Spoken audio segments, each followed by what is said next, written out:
Hello, it's Jennifer McGuire. Lately I've been using stencils a lot because it's a very inexpensive tool that can be used in many ways. Today I wanted to show you how you could create a really cool color gradient effect using your stencils, and it's very easy to do and doesn't take much time at all. So let's go ahead and create this card. I have cut a piece of regular white cardstock to 5.5 by about 3.5, and I'm just going to tape it onto my little cutting board here just so I can pick it up and rotate it very easily. I just like to tape my paper down when using a stencil so it doesn't shift. I have this new stencil from Hero Arts. I just love this pattern. I think it's fantastic.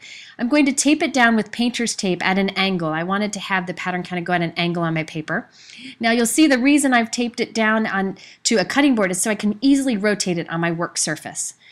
Now I'm going to go ahead and mask off just one area of these open lines in my stencil. I want to kind of follow the pattern. And I have a bunch of distress inks. Distress inks work best for this technique because they're designed to blend well, but you could try this with any inks that you may have. I've gathered some blues and greens that I wanted to use that would blend nicely together. But the nice thing about distress inks is you can really blend any of the distress inks with each other.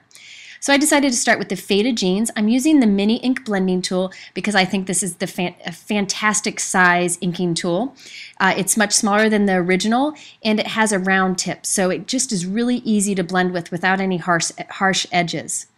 So I first did the Faded Jeans kind of going from one side of my masked off area to the other side and letting it kind of fade out. Now this time I'm going in with Salty Ocean and I'm blending from the other side end.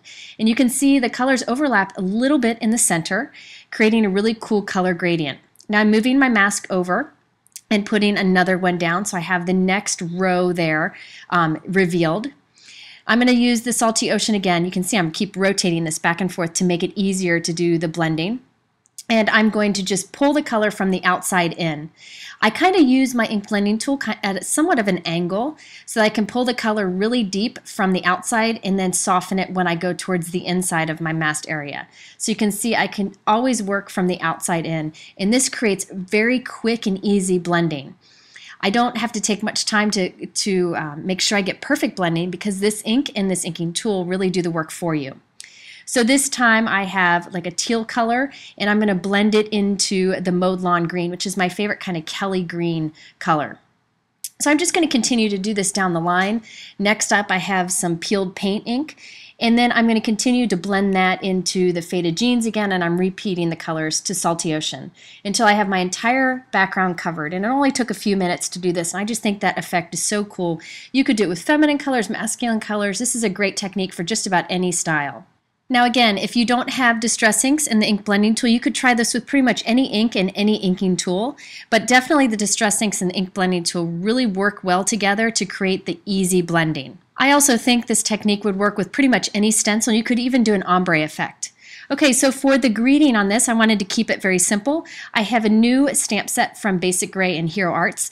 This speaking bubble and greeting actually are two separate stamps that I've mounted together onto one acrylic block.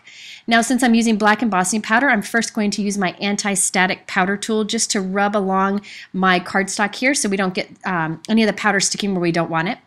Going to stamp my greeting with Versamark ink and add some black embossing powder. However, I'm using Ranger Black Sparkle embossing powder. It's got a little bit of glitter in it that really just adds some fun to it, and actually the color seems to match pretty much any project you have. It pulls out the colors that you have on your project.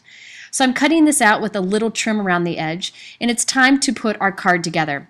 Now I was going to originally make a black note card in the background, but it didn't work for me. So I'm just going to instead create a black thin strip to use as an accent on my card. So I'm putting in my black cardstock here and just cutting a very thin strip, and I thought that would be a nice finishing edge to the stenciled background that we created.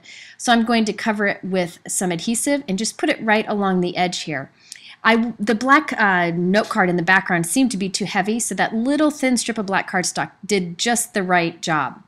So I'm putting this onto a white note card, and then I can easily add my little embossed greeting on here. Very simple, and you could make this more elaborate if you wanted to, but I think this technique is very simple and would work with a variety of styles of cards.